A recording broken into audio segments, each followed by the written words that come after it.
muga denen gainetik, euskara. Behin zabaldu genuen euskara mundura, Sydney, Boise, etzen ardura.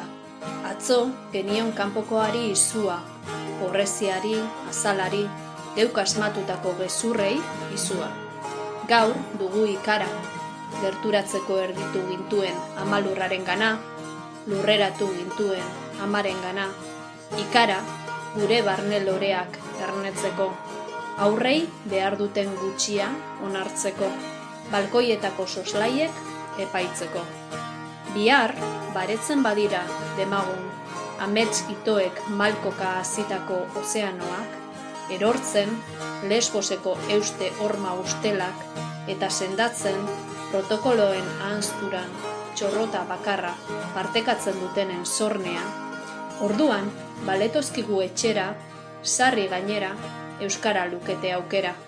Eta jakin nahi nuke, gaurko suminak irakatsi ala larritasunak irabaziko digun aldiro, epaile izaten ausartuko garen berriro.